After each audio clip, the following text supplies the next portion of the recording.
Can we go through also the number?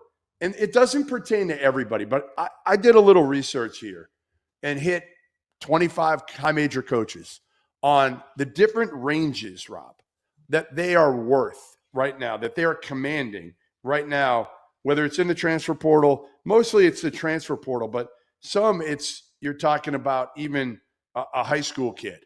And I'm going to ask you to guess the ranges. All right, I'm going to ask you to guess the ranges right now of a top 10 player in college basketball next year, a guy who projects to be a top 10 player. What do you think the range is right now that they're commanding? A top 10 player? Yeah, like obviously top end. Yeah, top end, somebody like that, a Rob Wright. They're going to be top 10 players, whether they came back to school or even a high school player, I guess you could say, a top high school player. Yeah. I'll phrase it like this. There is another guy that was like a second/third team All-American, same level as JT Toppin, that has not yet entered the portal, but has been asking for roughly $4 to $5 million from what I've heard. So is that about the range for a guy that's at that level?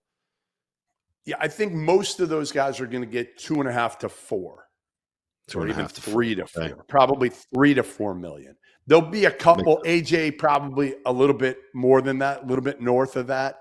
But I think most of those guys are going to be in somewhere in that 3 to 4 range for the top 10, 15 players in the country. So like the Braden Smiths, the PJ Haggard. Well, Braden got less.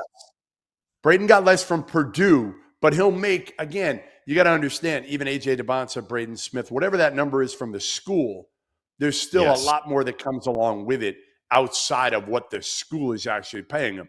AJ's got national deals. Nate Ament's going to get national deals. Braden Smith's going to get national deals. So, there's a number that the school is paying. And then there's like Cooper Flagg. I think Duke probably paid him in the neighborhood of $1 million last year. I mean, that's obviously a major steal, but he probably made 2 or 3 times that beyond, outside of Duke. There was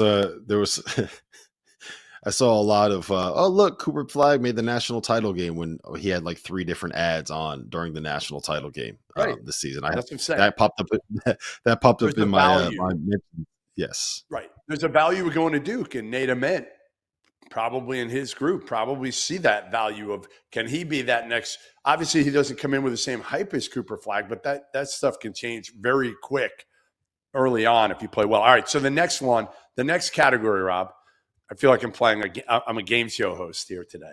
The next category is all-league player. The projection for an all-league player, and I'm trying to think of an example to use here. I don't know, like maybe an Otega Oweh type.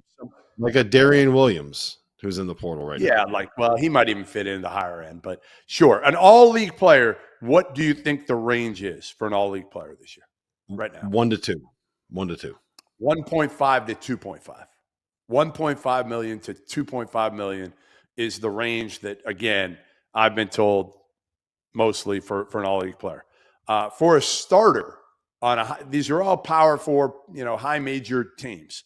A starter projected is what range? 750 to 1.5. Close. 500, the low end to 1.5. Very good. You're good at this. I'm impressed. And then is a reserve.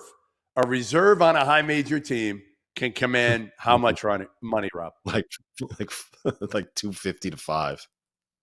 200 to 5. Yeah, 205. Yeah. As much as maybe even 7 in some cases. But those are, some of the schools are obviously, if like you're dealing with Texas Tech and they have money. If you're dealing with St. John's, they have money. It's everybody's saying that those are the like tax schools. Those are the ones that you're kind of adding a tax onto because they have so much money. So you're going to ask them for more money. Yep. Yeah, it's crazy out there, man. The payrolls that some of these teams have are going to be wild.